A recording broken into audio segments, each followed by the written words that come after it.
Bom dia. Lembrar aqui uma coisa. Excepcionalmente, o Três Pontos está hoje, quarta-feira, porque amanhã é feriado, mas vai ter reprise amanhã no meio-dia e sexta-feira também às 19 horas. Além de que terá reprise também no canal Bob Fernandes. Hoje é quarta-feira, 18 de junho. Vamos começar esse programa, que é o melhor de todos, saudando os excelentíssimos participantes, começando pelo querido Jânio de Freitas. Alô, Jânio, como vai você? O Rio de Janeiro chove, faz frio, como é que tá aí? Você, pelo visto, pôs uma camiseta para humilhar carioca, né? O paulista. Eu estou agasalhado e ainda assim com frio. Olha, eu cheguei à conclusão de que eu nasci para trabalhar em cozinha. Não para cozinhar nada, porque eu não sei. A minha especialidade é ovo quente e farofa na manteiga. Só.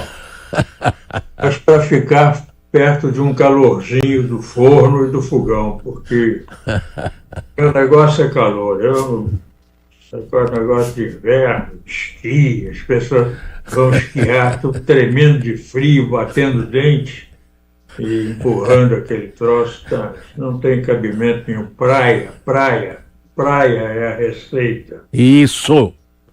E no mais, eu ouvi um pouquinho antes do programa uma referência aí à conveniência de que as pessoas na Bahia na Bahia e fora, assinem o jornal da Metrópole, da Rádio Metrópole.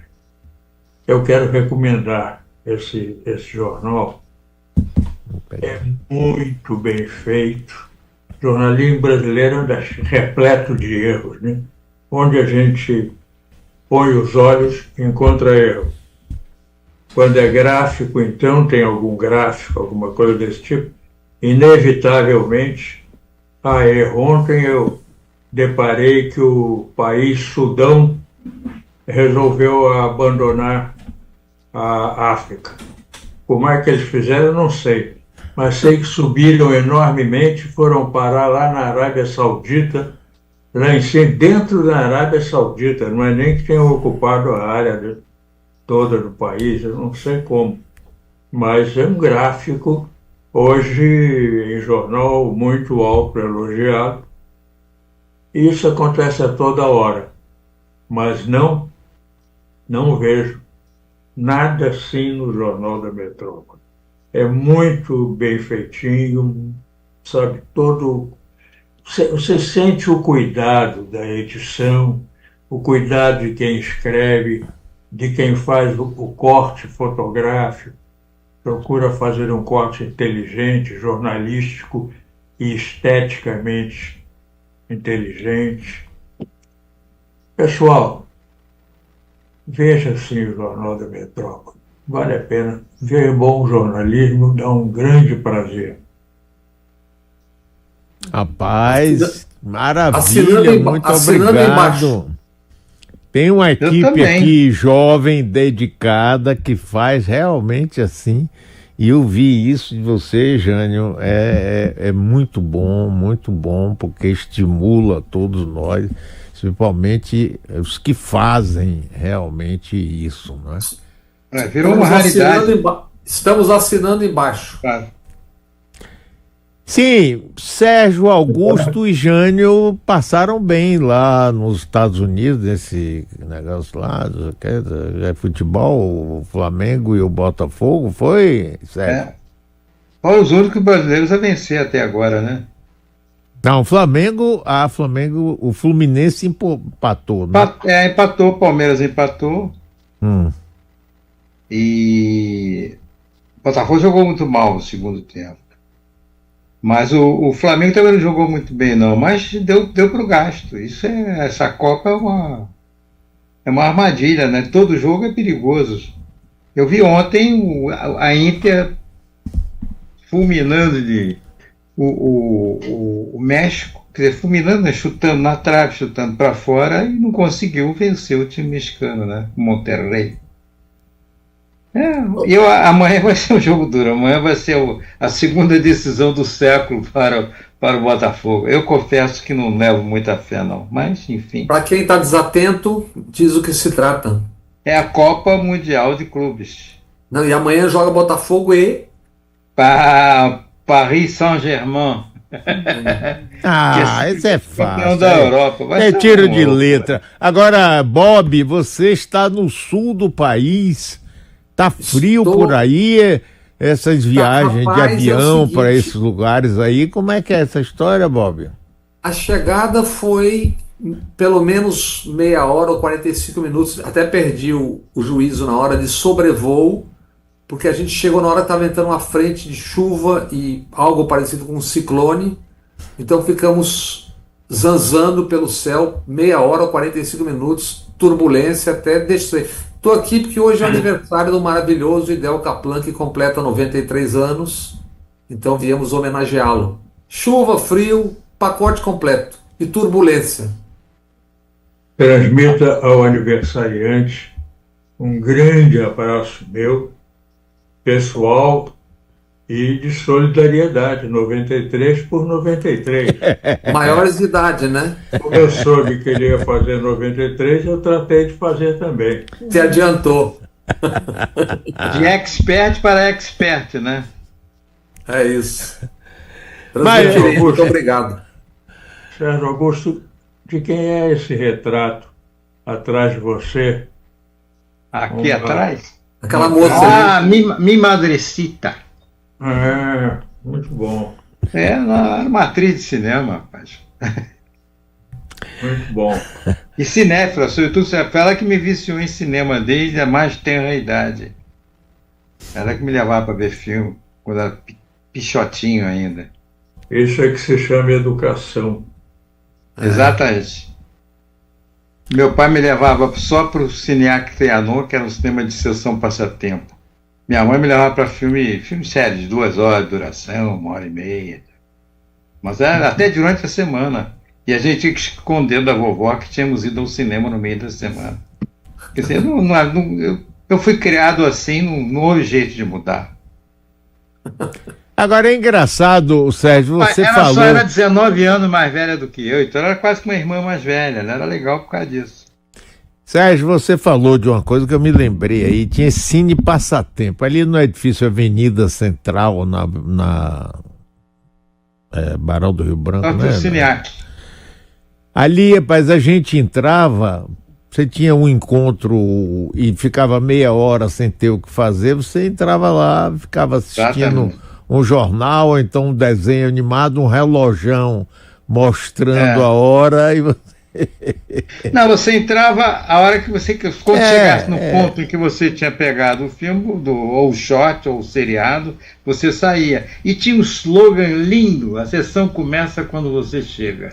Isso é maravilhoso, né? Agora, falando em slogan, o melhor de todos até agora era da Loteria Federal. Seu dia chegará. Chegará. Agora, eu não sei se com isso ele estava avisando que você pode ganhar ou dizer assim, ó, seu dia, você vai morrer, seu dia pode chegará. ser macabro. Isso é um bom slogan de cemitério, né? Nós que aqui estamos, por vós esperamos. Hoje por mim, amanhã por ti. Cada coisa inspiradora. Não faça hoje que você pode fazer amanhã.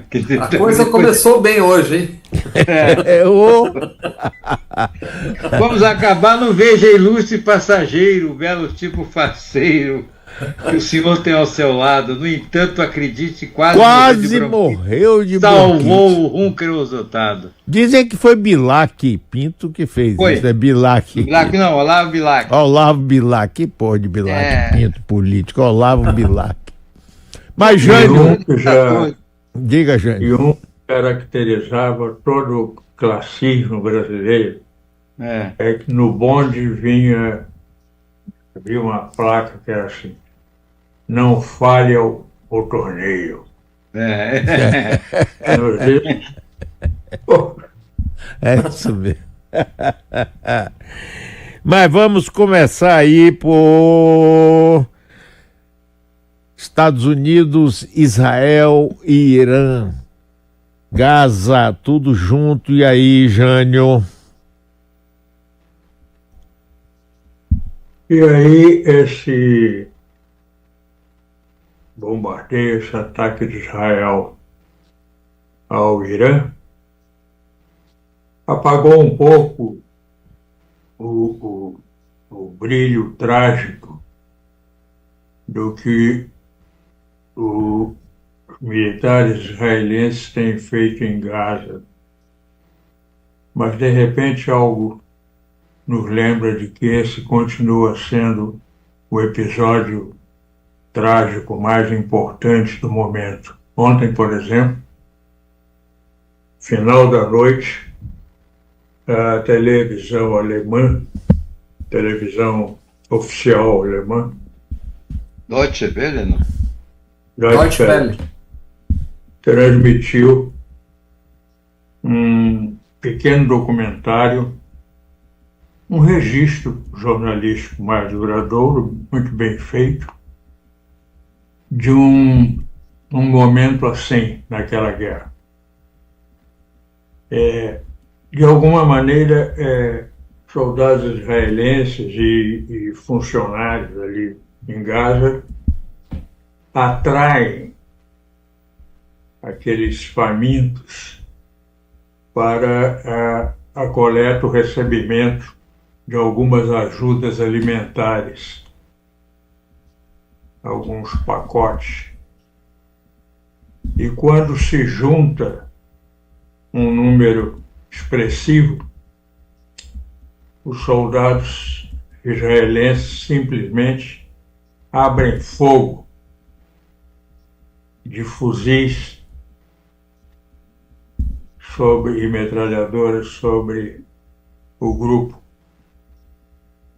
E foi um dia de muito êxito na caça israelense, mais de 50 mortos, principalmente crianças e adolescentes. Ir dormir depois de uma coisa dessas é muito difícil. Coisa dessas fica rolando na cabeça. Como é possível que o ser humano chegue a tais monstruosidades? Não é um, não são dois. É um grupo. E, de repente, não é mais um grupo, é uma enorme coletividade que compõe governo, compõe comando militar, compõe pilotos, compõe artilheiros, fuzileiros. É uma multiplicação de monstruosidades humanas que surpreender não pode mais. Mas causar dor até em quem está a 10 mil quilômetros de distância é uma força de maldade brutal, terrível. Então o noticiário está naturalizando isso, já virou um dado assim, morreu mais gente tanto e mudando de assunto, né? Quem acordou hoje ou chegou de uma ilha, estava desatento e ligou suas telas e assiste a mísseis para lá e para cá, mísseis para lá e para cá, Gaza, vê o presidente da ainda mais poderosa nação da Terra ameaçando matar o líder máximo do Irã, tem a impressão de que só está faltando o Gravilo Príncipe dar um tiro num Duque Ferdinand da hora para começar tudo. Para começar uma guerra mundial, porque você tem 60 conflitos armados 60 países com conflitos armados em 193 países. Então a gente está à beira de algo que é só alguém atirar no alvo que não estava previsto. É incontrolável e incalculável, né? Você não sabe a extensão disso e o que pode advir. Da nossa parte, de jornalistas, eu acho que é uma providência urgente a ser adotada. Na Segunda Guerra, os Japão, Alemanha e Itália chamavam-se o eixo. E seus adversários, encabeçados pelos Estados Unidos, eram chamados de aliados. Não há hoje um número suficiente de partidos, por exemplo, de partidos países, por exemplo, na Guerra de Gaza, para que se possa dar um nome dos aliados. São 2, 3 países, não tem muito sentido. Então, mas eu acho que é tempo já de se dizer que os palestinos são massacrados por Estados Unidos e Israel. Israel, tracinho, é o A contra a Palestina.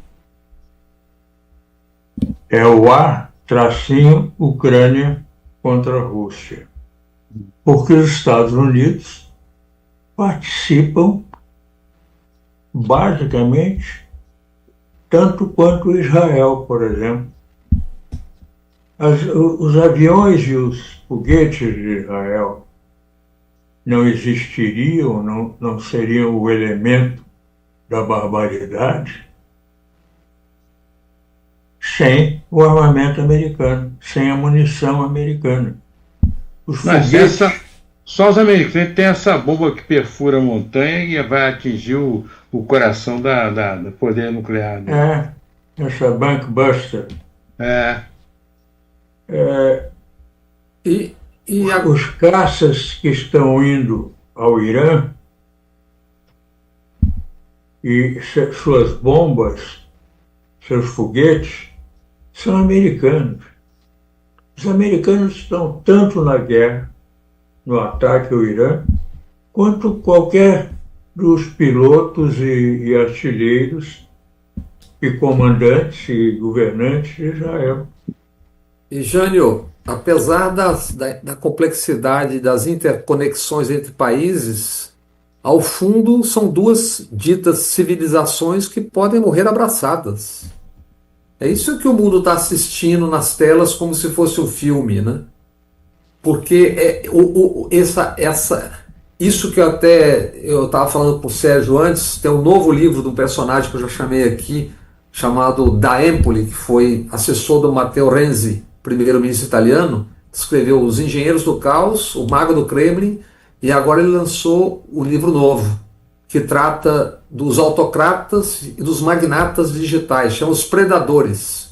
O nome já tem tradução no Brasil aqui?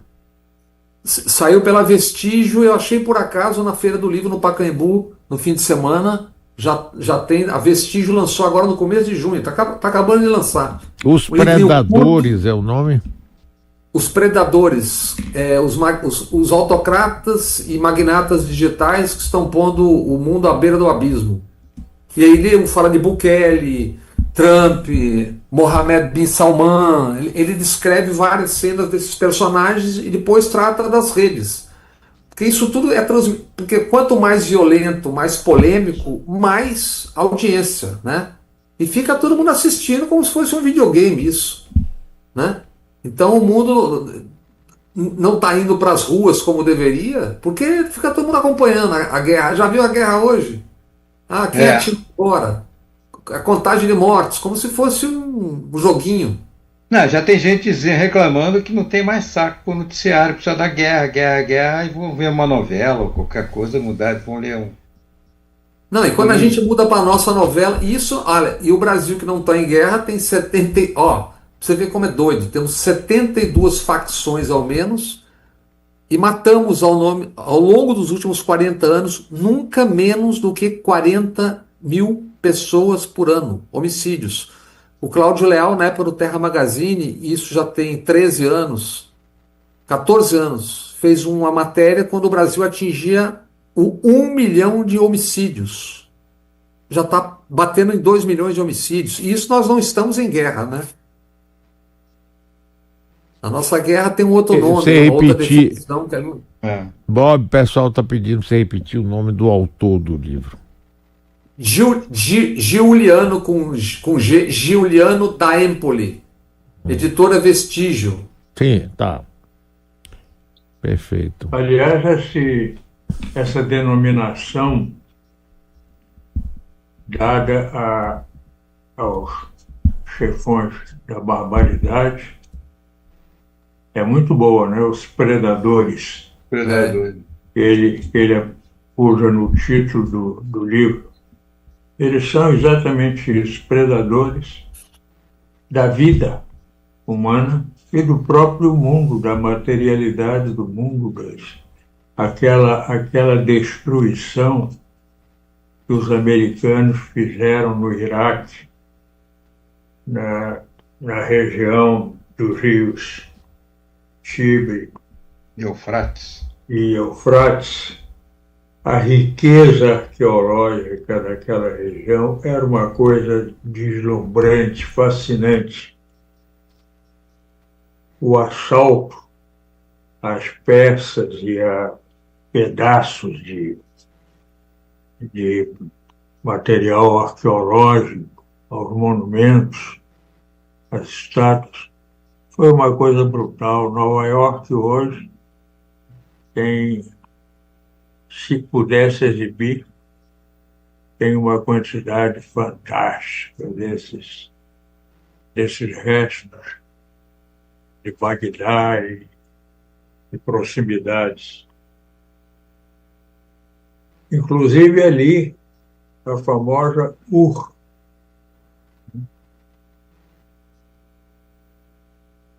Tão citada até em palavra cruzada. Muito. Bem lembrado, onde Abraão começou lá. Mas essa coisa do eixo, né? O Bush já usava essa expressão também, do eixo do mal para os países tipo Síria, Iraque, aqueles países do Oriente Médio ali, porque no início do século, né? Pouco antes da invenção de que existiam armas de destruição em massa, né? Sob o comando do Saddam Hussein. E essa expressão, esse nome eixo, nunca ficou devidamente esclarecido na sua origem, né? Há diferentes explicações para a adoção desse eixo. Era um eixo em torno do qual o mundo deveria girar, ou era um eixo em torno da Alemanha nazista, né? No começo da guerra. Ficou uma variedade aí que nunca se dirimiu, né, para explicar esse nome. E aproveita o nome. Esse nome foi um nome muito ouvido na minha infância. Eu acho que por isso não gosto dessa palavra.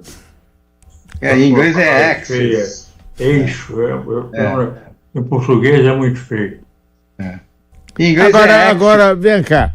E essa mudança aí do comportamento de Trump? Ele estava lá no Canadá, disse que não tinha nada que ver achava que era contra essa história de Netanyahu de matar o Ayatollah.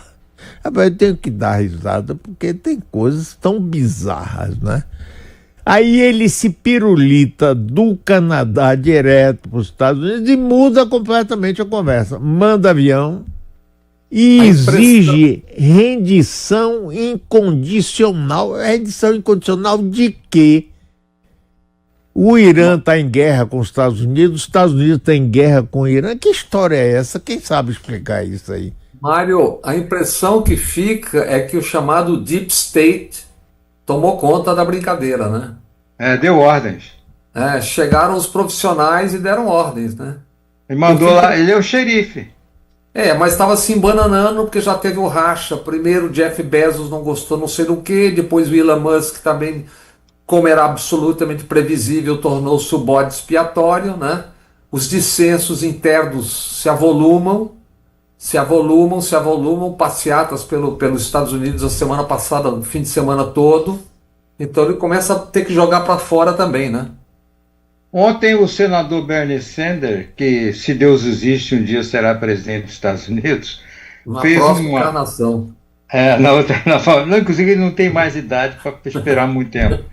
Mas ele mandou um recado para o Trump ontem, pelas redes sociais, dizendo que o Trump pode tirar o cavalinho da chuva porque precisa da autorização do Congresso para declarar uma guerra, para entrar numa guerra. De fato, isso é verdade, mas ele consegue isso com esse Congresso. Ele está provocando a guerra. Daqui a pouco ele está provocando. Daqui a pouco o Congresso dá autorização, a depender de por onde a carruagem caminhe.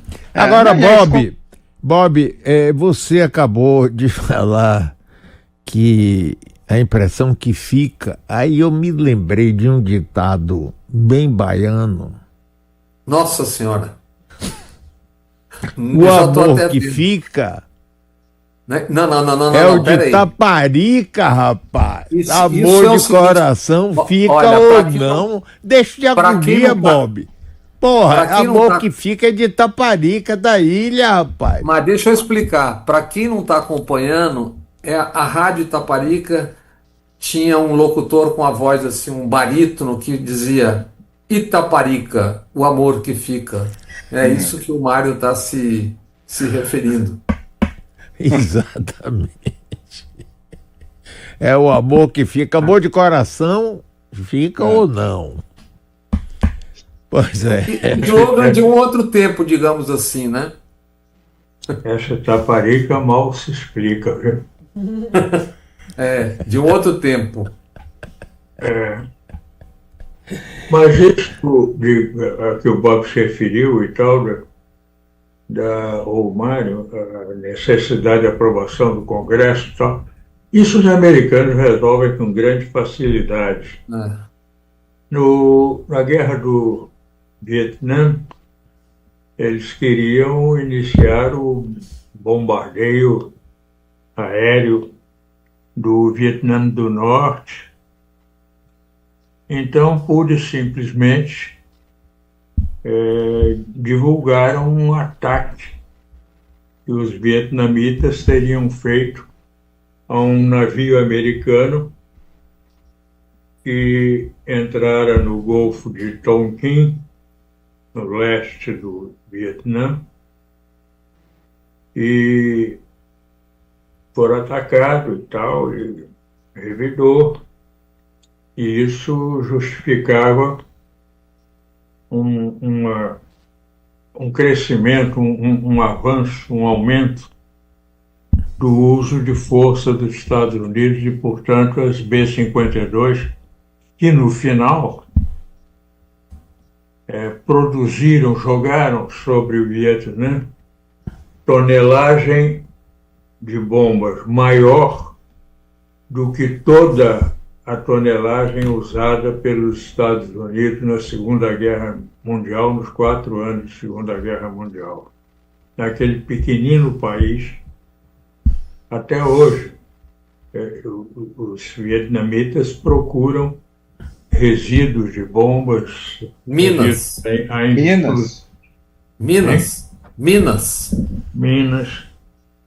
E no Iraque, então já temos aí um caso de mentira. No Iraque temos um outro, que foi o da bomba, aquele general Colin Powell. Colin Powell na ONU. Na ONU, isso. Ele foi Serviço de Segurança. Garantiu que havia providências a serem tomadas por existência comprovada de bomba atômica de bomba nuclear no Iraque.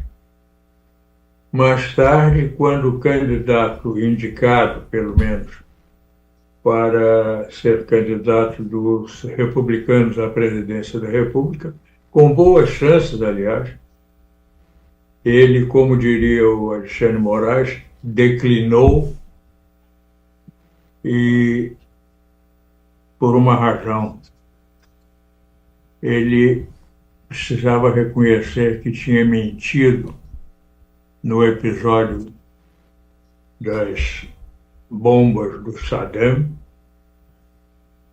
que aquele Bendix, que foi chefe de um país nórdico, não me lembro qual, ele foi chefe na ONU da pesquisa, da investigação no Iraque, e comprovou que não havia, provou e comprovou que não havia nenhum indício sério de construção de bomba atômica no Iraque. Ainda assim, os Estados Unidos fizeram o ataque ao Iraque, o desembarque, tomaram o Iraque sob o pretexto da bomba atômica e cuidaram de afastar, obter o afastamento do Bendix da ONU. Não resolveram o problema de ter que a ONU confirmasse, mas aí já ninguém mais cobrava coisa nenhuma, porque se tratava já de um estado de guerra e não havia mais nada o que fazer. Isso mesmo, coisa parecida, aconteceu nas Filipinas, já longe, no final do século XIX. Já eram falsificações, fraudes, mentiras, usadas para... E vai por aí afora. Jânio, a lorota da bomba de arma de destruição em massa, ela foi veiculada por uma repórter que tinha um renome dentro da redação do New York Times, de primeira página, ela cobriu todo esse... E ela foi demitida, porque ela admitiu, ela foi traída pelo Colin Powell, entendeu? Que passou para ela a notícia. Carlos, essa questão tem algo que nos diz respeito, inclusive, porque o fundamental também foi a demissão imposta pelos Estados Unidos, pressão do John Bolton sobre o embaixador brasileiro Bustani, que era o dirigente recém-eleito por unanimidade da Organização para Controle das Armas Químicas. Isso tem um filme maravilhoso do Joffre, Sinfonia para um Homem Comum, que conta como eles derrubaram porque ele provou, ou pretendia provar, que não existia arma química nenhuma, tanto no Iraque naquela época, como depois na Síria, que foi a argumentação fundamental usada. E como é que ele fez aquilo? Ele propôs que esses países entrassem na organização, portanto teriam que ser submetidos à fiscalização. E os americanos derrubaram, com o John Bolton ameaçando os filhos do Bustani. Foi até ele, na organização, para ameaçar. Eu sei onde os seus filhos moram. Nesses termos. E assim que... Essa é a discussão. Por quê? Porque quem iria reconstruir Nós o Iraque... entrevistamos ele aqui, ele falou isso tudo, lembra? Isso. Exato. Porque quem iria reconstruir o Iraque? A Halliburton, que teve como ex-dirigente Dick Cheney, o vice. Então, além do petróleo, depois iriam reconstruir o que destruíram. É assim que a banda toca, né? Agora, eu queria mais uma pergunta que está aqui, muita gente querendo saber, é o seguinte. O Ayatollah, que dirige o Irã, tem feito ameaças seríssimas, não somente a Israel, como aos Estados Unidos. Mas não fica claro qual é o real poder de fogo que eles têm que seja suficiente para enfrentar o poderio americano junto com o israelense e levar a uma guerra mais profunda. Jânio, tem alguma opinião? Vocês, claro, estou começando por ele, mas gostaria de ouvir todos vocês aí, por favor. Ô Mário, ao que me parece, ninguém sabe exatamente o que o Irã tem ou não tem, porque é certo que eles fizeram como os palestinos haviam feito para a ação do Hamas. Os iranianos têm uma rede subterrânea que é a área principal da pesquisa nuclear deles e dos eventuais testes. Já foi falado até em testes a profundidade superior a 500 metros, meio quilômetro de profundidade. Mais do que isso, já foi citado, eles teriam criado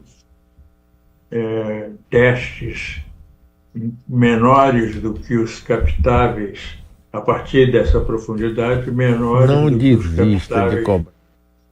Mas o quanto há de verdade nisso não se sabe, porque não houve realmente elementos de comprovação mínima sobre isso tudo, né?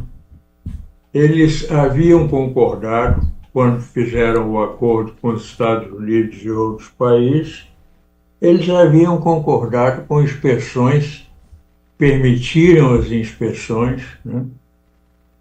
Até que no primeiro governo, o Trump, os Estados Unidos saíram do acordo e eles então voltaram a fazer a pesquisa que quiseram, o enriquecimento do urânio, que tinha ficado limitado a 4%, que é uma quantidade irrisória, uma coisa mínima para o uso mesmo em medicina e coisas assim.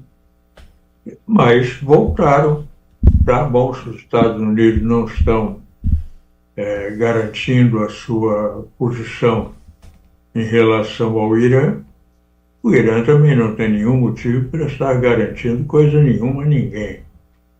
Então, voltaram a enriquecer o urânio. Não se sabe até quanto, diz-se que até 20%, mas não se sabe se subiram esse enriquecimento na medida necessária para a produção de explosivos nucleares. E naquele Então, há todo como eles são os maiores fabricantes de drones e foguetes, ou drones com foguetes, é possível que eles tenham um arsenal suficiente para enfrentar Israel somado aos Estados Unidos nesse tipo de guerra. Entendi. Não à toa, assim que Israel bombardeou o Irã, agora, o Trump despachou uma notícia pouco dada, pouco realçada. O Trump mandou imediatamente um submarino de ataque, porta-aviões. porta-aviões de ataque para a região. Já deve estar por lá. Certamente vai mandar outros, como fez quando começou a questão de Gaza. E perspectivas dessas providências de lado a lado. Zero. O acordo, Jânio, do qual os Estados Unidos se retirou, previa que acima de 4% o urânio que fosse processado seria enviado para a Rússia. Sim. Essa era a base central do acordo, né? Mas Mário, tem um lado simbólico disso, né? Porque o que nós poderíamos chamar de neoimperialismo começou em 1953 com a derrubada do Mossadegh no Irã, né? Você vê que Por causa do petróleo. nacionalizou o petróleo, que aliás também foi um pouco motivo de outras derrubadas de governo, né, que começou ali com os irmãos John Foster e Alan Dulles, né, um secretário de Estado e o outro diretor da CIA. E aí começou no ano seguinte, teve 54, né, teve a Guatemala com Jacobo Arbenz. Isso. Jacobo Arbenz derrubado. E assim, essa foi a primeira, a do Guatemala foi a primeira tentativa de golpe e bem executado na América Latina, né? Sob o comando, planejamento da CIA. E aí vem toda uma série de golpes de Estado patrocinados pelos Estados Unidos. Nesses golpes a que você se refere, inúmeros, na América Latina, um traço característico foi a presença fundamental, mais do que a presença, a realização, o básico na realização, em todos os casos, de militares do próprio país que de repente se tornava vítima da CIA, né, do CIA. Por exemplo... Eram militares. E o país de vocês aí não ficou isentado disso. Por exemplo, Venezuela em 2002, presença ativíssima norte-americana, e o almirante Tamayo, que era um dos comandantes, num programa de televisão, eu por acaso eu estava lá, por acaso não, eu fui na véspera do contragolpe, o almirante Tamayo deu uma entrevista ao William Bonner de lá, de manhã cedo, dizendo que o projeto era derrubar o Chávez para impedir a eleição do Lula no final daquele ano. Dito na televisão. E dizendo isso, lembrando que daqui a 3 meses esse Comando Sul dos Estados Unidos fará um novo exercício militar dentro do Brasil. Já fez um no Vale do Ribeira e agora fará outro daqui a 3 meses. Nessa situação toda, com o Brasil sendo a segunda quantidade de terras raras, etc., etc., gentilmente... Isso tendo a ex-comandante que trocou de comando agora há pouco, dizendo que não, isso aqui é uma coisa que nos interessa, que é uma área estratégica para os Estados Unidos. Como se fosse um quintal, né? If I talk to my number 2 adversary in the region, Russia, I mean, I've got, of course, the countries, Cuba, Venezuela, and Nicaragua with Russia relationships, but why this region matters with all of its rich resources and rare earth elements. You've got the lithium triangle, which is needed for technology today. 60% of the world's lithium is in the lithium triangle, Argentina, Bolivia, Chile. You just have the largest oil reserves, light sweet crude, discovered off of Guyana over a year ago. You have Venezuela's resources as well with oil. Copper, gold. We have the Amazon, lungs of the world. We have 31% of the world's fresh water in this region too. I mean, it's just off the charts. We have a lot to do. This region matters. It has a lot to do with national security, and we need to step up our game. Agora, Bob, vamos entrar no Brasil. Vamos nas nossas guerras. Olha, temos a escolher. Temos Jorginho, governador conhecido como Inho, que em companhia esse de eu achei Eduardo uma Leite, maravilha. Tem até um vídeo. Ô, coisa isso, linda. Jorginho, Inho. Então, propondo a separação. O que seria, do ponto de vista, se o Inho se separasse, a gente ia soltar foguete, né? Mas vocês estão de má intenção com os ouvintes, hein? Na semana passada vocês quiseram falar do Zuma. Agora, senador de Minas. Zema. Agora vocês querem o Jorginho, governador. Então aguente a frase do Jorginho. Olha, aguenta a frase. Ô, Puridade, bota aí, Rapaz, Jorginho é Jorginho. Rapaz, tem um general, inclusive, que Jânio só chama de... Acho que é Leninho, mas eu me esqueci. Mas veio o Jorginho. O Sul está conosco, né? Vamos fazer o país do Sul aqui. Daqui um pouco nós chegamos lá, né? Tem 2 candidatos a presidente da República aqui, né? Pode ser que daqui um pouco Daqui a pouco vire.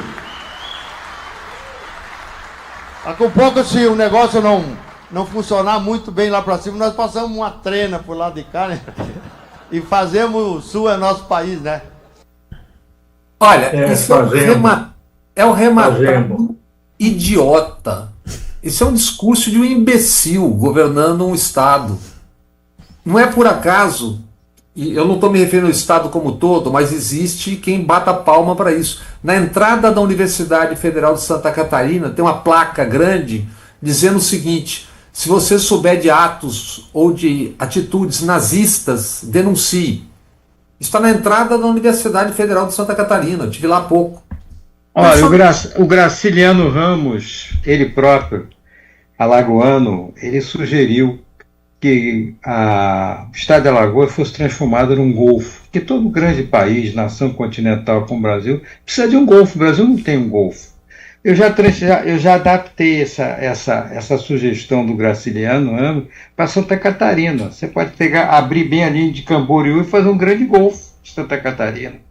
É o que eles estão pedindo, né? Esse personagem, lembremos, ele é moralmente responsável pela morte de milhares de pessoas. Ele era senador na CPI do Covid e defendia ardorosamente o uso de cloroquina, ivermectina, atacava a ciência, etc, etc. Claro que regado a emendas, né? Como o outro locutor da cloroquina, aquele que é lá do norte do país, entende? Esse personagem é medíocre. É um cara de discurso nazista escancarado. Não é a primeira vez que ele fala barbaridades. Esse é um tempo... Bob, você tá em Porto Alegre, você toma cuidado, porque se conseguir isso agora, você não vai poder voltar para São Paulo. E muito menos o problema é que está chovendo muito, cara, e o risco é grande de você ter tempestades de novo, etc, etc. Mas olha, falando em mediocridades, eu cometi um erro na semana passada, faltou informação, porque eu falei do presidente Arthur Mota, mas na verdade a simbiose é maior, é Arthur Mota Cunha. Tem treino. Ele está atacando, pedindo cortes de gastos do governo, não sei o quê, e ele propôs, ao mesmo tempo que ataca, acumular aposentadoria de parlamentares no nível federal, estadual e municipal com o salário. Isso o cara que está pedindo corte de gastos, né? O Chico Sá, e ele atacou essa semana, diz que a sociedade mandou um recado ao recusar a urgência na votação do IOF, né? Eu até perguntei, né, Sérgio, qual é a sociedade? Será a sociedade do orçamento secreto? E o Chico Sá disse que, isso o Chico Sá dizendo que ele se portou como um moleque de recados da Faria Lima, né? É isso. Esse cidadão, só para lembrar, ele é uma simbiose, porque ele é uma cria do Eduardo Cunha. Ele, obviamente, estava na mesma panela do Arthur Lira nessa brincadeira do orçamento secreto. E na cidade dele, lá do pai dele, Patos, da Paraíba, o pai dele, Nabor Vanderlei, ele não recebeu. A investigação que está sendo feita pela Polícia Federal aponta conluio e direcionamento de licitações. A investigação é sobre a prefeitura do pai, à época o prefeito, o contrato é anterior, mas foi executado, o dinheiro da emenda foi executado já na gestão dele. Então, agora, Bob, vem cá, me explica uma coisa aí. Quando a gente falava, há vários programas atrás, na possibilidade de Lula ter um acordo com Arthur Lira, Jane dizia, não existe isso, esquece esse negócio. Bom, agora, nessa eleição dessa nova mesa, Alcolumbre e esse doutor bonitinho, mais ordinário, não é? Se achou também, viajaram com Lula, estavam com Lula, tudo aqui, tudo ali, e de repente, rapaz, vira... está pensando, inclusive, em uma outra forma de voltar ao projeto da anistia. Como é que explica isso? Que coisa é essa? O jogo dos caras é claro, usar o máximo do orçamento, levando uma prerrogativa que não é deles, que é do governo federal, é do executivo, e atacar o tempo todo. Porque qual é o jogo? É ganhar a eleição do ano que vem, ganhar o Senado para poder tomar conta do Supremo Tribunal Federal. Até porque a quantidade de crimes cometidos pelo chamado centrão, de gente do centrão especialmente, na hora que abrir a caixa, que eu não sei porque está demorando tanto, né, Polícia Federal, Supremo, do orçamento secreto, eles todos, ou quase todos, vão estar enredados. É isso, o que eles temem é o futuro. Eles precisam ganhar o Senado para se livrarem, para tomarem conta. Aliás, o acordo, qual é o acordo proposto? Essa é uma frase gravíssima do Flávio Bolsonaro, numa entrevista no final de semana, que usariam até a força se por acaso o futuro presidente, leia-se o candidato deles, que é o Tarcísio por enquanto, a partir do momento que indultar o Bolsonaro, se isso for considerado pelo Supremo ilegal, eles usariam a força. Isso dito pelo Flávio Bolsonaro em uma entrevista no fim de semana. Mas uma força superior àquela de um jipe e 2 cabos. Claro, exatamente. Mas é esse o jogo. Ele explicitou sem dizer qual é o jogo. Faz um acordo com o Tarcísio, o capitão do Exército, parte do projeto militar de poder, ele ganha e indulta a rapaziada toda, eles tomam conta do Supremo. Esse é o jogo. Está posto. Então eles vão ficar chantageando o tempo todo e atacando o tempo todo. Acaba uma, vem outra, acaba. E com a colaboração do quê? Do festival de pesquisas que fica trabalhando o tempo todo como se fosse marketing. Não é que a pesquisa está errada, é que a exposição da pesquisa e o motivo da exposição das pesquisas é esse. É ir fustigando, fustigando, fustigando. Por quê? Porque 80% no noticiário da economia, e hoje não vai dar tempo de falar, porque tinha um levantamento grande feito sobre os dados do Brasil, do governo brasileiro, 80% do noticiário econômico está nas mãos, fisicamente, juridicamente, dos bancos, do setor financeiro. Eles controlam o noticiário. Então é fácil, você não precisa mentir, basta você ir usando de uma maneira inteligente os dados.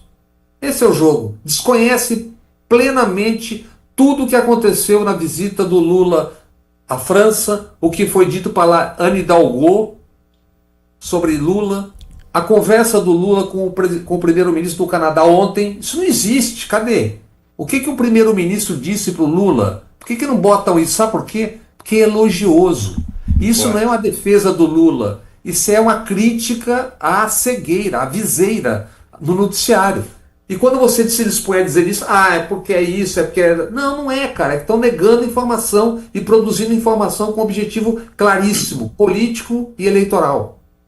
Agora, eu volto a Jânio, que já há 2 semanas fala: o Lula encara essa eleição sem se importar se vai ganhar ou perder e avança nas suas propostas e enfrenta esses adversários de frente, ou enfrentar de frente é redundância, estamos dentro d'água, não é? Você continua achando isso, Jânio? Continuo mais do que nunca, porque está visto que, se depender do governo, como o governo está montado, o Lula não terá uma base, não é política, uma base de comunicação do seu governo com o eleitorado. Então, é preciso, também não conseguiu, a mudança na Secretaria de Comunicação não resultou em absolutamente nada. Na verdade, Jânio, teve uma recuperação que foi atropelada pela comunicação no caso das emendas PIX e depois no caso do INSS. Que tinha tido uma recuperação, só que os 2 casos subsequentes retiraram de volta tudo que havia sido ganho ali. Olha, anteontem... Fala. A minha opinião é de que não houve, nem nesses 2 casos, Bob, porque toda a opinião pública joga o caso INSS em cima do governo Lula e do próprio. Assim também no que respeita ao caso PIX que ocorreu realmente dentro do governo Lula, mas com uma distorção brutal. E Feita o governo não tomou as providências para distorcer a distorção. Feito pelo cidadão chamado Nicolinha. Isso. E até hoje, vigoram as duas versões inverdadeiras, infundadas. É isso. E a Secretaria de Comunicação, que não foi capaz, em situações semelhantes, de reverter a coisa, continua incapaz de reverter o que é fundamental. Esse caso do INSS, por exemplo, vai agora, ou deve ir, porque foi aprovada ontem, para uma comissão parlamentar de inquérito. Você pode imaginar o que a mídia esfrega as mãos, esperando que isso aconteça. Opa, vem aí, tá um assuntozinho bom para encostar o Lula, não mais na parede, mas no outro lado da parede, porque ele já atravessou a parede no empurrão. Por isso... Mas o Onyx, o Lorenzoni, vai ser convocado, né? Ou já foi convocado ontem, eu acho. Por isso... Era ministro da Previdência e do Trabalho do Por isso tão importante e decisiva ser colocada em prática a decisão do Supremo Tribunal da semana passada. As redes, plataformas, redes sociais serem responsáveis pelo que os usuários publicam. Porque o Nicolinha ter 300 milhões de acessos, no caso do Pix, é uma óbvia jogada de quem quer que ele tenha 300 milhões. Assim como retiram de quem não querem que tenha divulgação e engajamento. Eles controlam. A comunicação independe de quem está. Depende de quem mantém os canais na mão. Quem tem os canais? Essas centenas de milhões são outra fraude. Claro que é uma fraude. Isso é automático. Claro, é uma fraude que cria um ambiente. É exatamente. Então, quem domina o jogo, independente do que você está fazendo, comunicação, é quem domina os canais, quem domina os algoritmos, com quem eles jogam, quais são os seus objetivos. Esse é o problema. Então, se não houver regulamentação disso, dançamos. Agora, infelizmente, acabou o nosso tempo. Então, a gente perguntando aqui a Sérgio Augusto se você já viu o Agente Secreto. Cadê você? Não vi, não. Mas eu ia falar do... Que é isso? Eu ia falar do Kleber. Eu ia falar do Kleber justamente quando o Jânio tocou naquele assunto. Que antes Pois é. Não, Agente Secreto é o filme do Kleber. Sim, também do Almir, né? Depois do 1961. Anteontem, na Rede X, o Kleber Mendonça Filho, que é o Palma de Ouro no Festival de Cannes esse ano, ele fez reforçou a exortação do Jânio de Freitas para que o Lula, sabe, vá mais à televisão, entendeu? É uma maneira de driblar esse assédio da mídia e do Instituto de Pesquisa, essa manipulação e a chantagem, né, do Congresso. E a televisão mesmo. Ele acha que, senão, o governo é derrotado, entendeu? Olha, amanhã temos reprise nesse horário. Sexta-feira teremos... Hoje tem no Bob, canal Bob. Amanhã temos ao meio-dia. E sexta-feira às 19 horas. Muito obrigado a vocês todos. E olhe, depois do São João, que aqui para muita coisa, tem aqui uma proposta que a gente tem que examinar de ter mais tempo do programa ou outro dia. Porque a gente não pode desperdiçar essa coisa que a gente... Como é que é? Não entendi. Nós estamos estudando a possibilidade do programa nosso ter mais tempo de duração. Mais tempo, tá. Ou ser 2 vezes por semana. Agora, olhe, para bagunçar, porque é bagunça e nós estamos aqui. São João é muito importante. Aliás, amanhã não é nem São João, é Corpus Christi.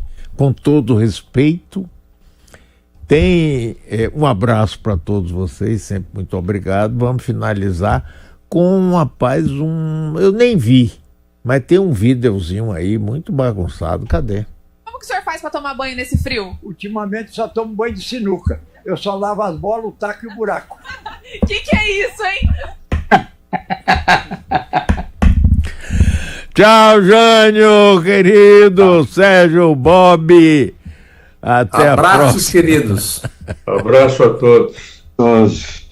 Um bom Corpus Christi para vocês. Isso. Tchau, tchau, pessoal.